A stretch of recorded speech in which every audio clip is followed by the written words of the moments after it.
আসসালামু আলাইকুম রাসেল ভাই, আশা করি ভালো আছেন। আমি জানি আপনি সব সময় ভালোর দলেই থাকেন। আমি প্রথমেই আপনাকে ধন্যবাদ জানাচ্ছি সব বাধা বিপত্তি কাটিয়ে আমাদের মাঝে নতুন রূপে ফিরে আসার জন্য। আমি ফেরদৌস হাসান মানিক, আমার বাড়ি পিরোজপুর জেলার নাজিরপুর উপজেলার শাখারীকাঠি ইউনিয়নের বুড়িখালী গ্রামে। তারপরে তিনি তার ফোন নাম্বার শেয়ার করেছেন। এরপর তিনি বলছেন, আমি প্রথমেই অনুরোধ করছি রাসেল ভাই, আমার ঘটনাটি যদি প্রচারের জন্য বেছে নেন, আমাকে দয়া করে বিষয়টি আগে অবগত করবেন।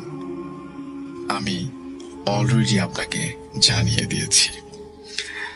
তারপরে তিনি লিখছেন, রাসেল ভাই, আমি 2012 সাল থেকেই আমি বিভিন্ন সময় বিভিন্ন ঘটনা শুনি এবং তারপরে তিনি বিভিন্ন বর্ণনা দিয়েছেন এবং তারপরে তিনি লিখছেন, তখন সালটা সম্ভবত 2005, আমি তখন ক্লাস 3-তে। শীতের দিন, জানুয়ারি মাস হবে হয়তো, এবং প্রায় 15 বছর আগের কথা রাসেল ভাই। আমার গ্রাম্য অঞ্চলে তখন সেচের তেমন একটা প্রচলন হয়নি। প্রাকৃতিক নিয়মেই গ্রাম্য অঞ্চলে যারা চাষী তারা চাষবাস করতেন এবং ফসলে পানি দিতে হয় এই সময়, আপনি জানেন। এবং এই ফসলে পানি দেয়া একটা নিয়ম মেনে চলতে হয়, যেটাকে আমরা গ্রাম্য ভাষায় বলি গণ। গণটা হচ্ছে অমাবস্যা পূর্ণিমাকে কেন্দ্র করে। ঘটনাটি আমার গ্রামের নজর আলী নামের একজনকে নিয়ে, যিনি মোটামুটি চাষাবাদের সঙ্গে যুক্ত ছিলেন। বয়স আনুমানিক তখন 50 থেকে 55 বছর হবে। দিনের বেলায় গ্রামের খালে পানি পাওয়া না গেলেও অমাবস্যার গণে রাতে খালে পানি আসে, যা ছোট খাল কেটে খেতে উঠানো হয়। তিনি একদিন খেতে পানি উঠানোর জন্য ফজরের আজানের সময় ঘন্টাখানেক আগে ক্ষেতের উদ্দেশ্যে রওনা হন। বাড়ি থেকে ক্ষেত বেশ খানিকটা দূরে। খাল পাড়ি দিতে ওপারে যেতে যেতে 10-15 মিনিট সময় লাগে। গ্রামের মেঠো পথ, চারিদিকে কুয়াশায় ভরা। হাতে আছে একটি হ্যারিকেন। তার এমন প্রায় অভ্যেস ছিল রাতে খেতে পানি দেওয়ার। প্রায় সাধারণত রাতে যেতেন খেতে পানি উঠিয়ে ক্ষেতের পাশে নামাজ পড়ে পানিটাকে আটকিয়ে তারপরে তিনি বাড়ি ফিরতেন সকালে।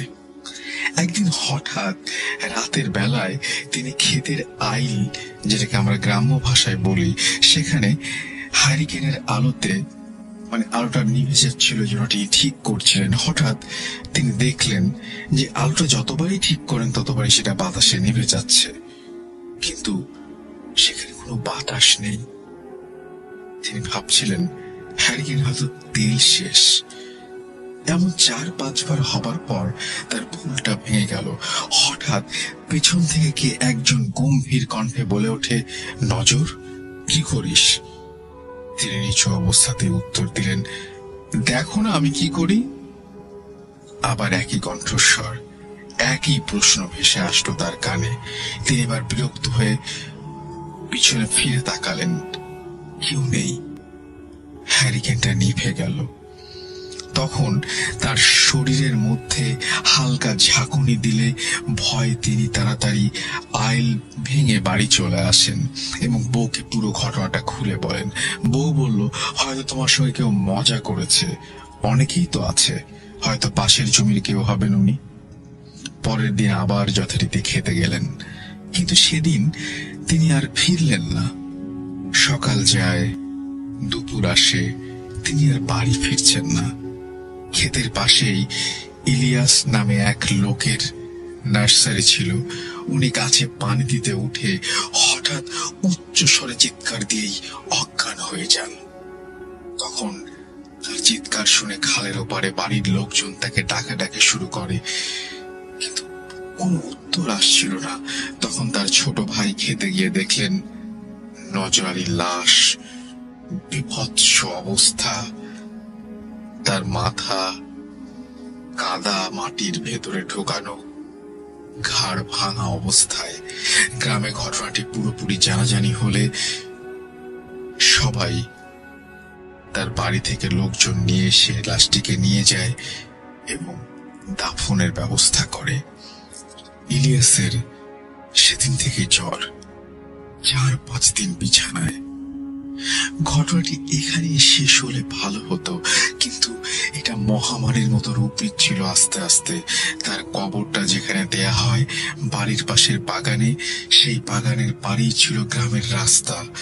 মরে যাবার 7 দিন পর ওই বাড়ির রুস্তম নামে একজন লোক বাজারে চায়ের দোকান বন্ধ করে ফিরতে ফিরতে রাত প্রায় 12টা বেজে গেছে। ওই দিন যখন সে বাগানের পথ ধরে বাড়ি ঢুকবে, তখনই হঠাৎ চোখে পড়ল কবরের দিকে। সে যা দেখল, সে দেখার জন্য প্রস্তুত ছিল না। সে দেখল সাদা একটা গরু টর্চের আলোয় স্পষ্ট দেখতে পাচ্ছিল কবরের পাশে দাঁড়িয়ে কি যেন খাচ্ছে। টর্চ দিয়ে দেখতে দেখতেই গরুটা উধাও হয়ে গেল। উনি মোটামুটি ভালোই ভয় পেয়ে যান এবং কোনো মতে বাড়িতে এসে জ্ঞান হারিয়ে ফেলেন। তারপর থেকে সন্ধ্যার আগেই বাড়ি ফিরতেন, কিন্তু আরেকদিন হঠাৎ তিনি বাথরুমে যাওয়ার সময় উঠতেন এবং টর্চ নিয়ে তিনি উঠানের কানায় যখন যান, তখন তিনি আবারও একটা অদ্ভুত দৃশ্য দেখেন এবং তাকে সেদিনও অজ্ঞান অবস্থায় ওই বাসার ওখানে পাওয়া যায়। লোকজন জানতে চাইলে তিনি বলেন, বাগান থেকে 10 ফুট উচ্চতা সাদা কাপড় পরা কেউ একজন আমাকে ডেকেছিল। তখন তিনি চিৎকার করার অনেক চেষ্টা করেন। এক পর্যায়ে তিনি সাদা কাপড় পরা ওই অবয়বটা তার কাছে আসতে দেখে, বিভৎস চেহারা দেখে জ্ঞান হারিয়ে ফেলেন। এরপর শুরু হয় কবরের পাশে রাস্তা দিয়ে চলাচলের সময় এই একই ঘটনা, শুধু একজনের সাথে নয়, একে একে সবার সাথে। আমার নিজের কাকাও একদিন প্রচন্ড ভয় পান। অনেক রাতে বাড়ি ফিরতেন তিনি এবং 5 মিনিটের পথ 2 ঘন্টায় শেষ হতো না এবং তিনি অবাক হয়ে যেতেন। এই কবর ঘিরে এরকম একের পর এক রহস্যজনক ঘটনা ঘটতেই থাকে। সে রুস্তম আলীর জ্বর হবার পর আস্তে আস্তে কিছুদিন পর তিনি মারা যান। একদিন আমার পরীক্ষা চলাকালীন সময়ে কবরের পাশে থাকা সাঁকো পার হচ্ছিলাম। আমার পেছন দিকে বন্ধু খালে পড়ে যায় এবং মাথা কাদার ভিতরে ঢুকে যায়। পরে হুজুরকে দিয়ে কবর বন্ধ করে দেয়া হয় এবং মিলাদ পড়িয়ে দিলে আস্তে আস্তে ঘটনাটা বন্ধ হয়ে যায়। এই ঘটনাটি একটি সত্যি ঘটনা এবং এটি কবরকে কেন্দ্র করে। বিশ্বাস না হলে খোঁজ নিয়ে দেখতে পারেন, আমার ঠিকানা দেয়া আছে। যদি ভালো লাগে পড়ে শোনাবেন ঘটনাটি। পড়ে শোনালে আরো ঘটনা পাঠাতে উৎসাহী হব। আমি আপনাদের আবারও বলে দিচ্ছি, ঠিকানাটি আপনারা খোঁজ নিতে পারেন। যিনি লিখেছেন তিনি হচ্ছেন ফেরদৌস হাসান মানিক। তার বাড়ি পিরোজপুর জেলার নাজিরপুর উপজেলার শাখারীকাঠি ইউনিয়নের বুড়িখালী গ্রামে।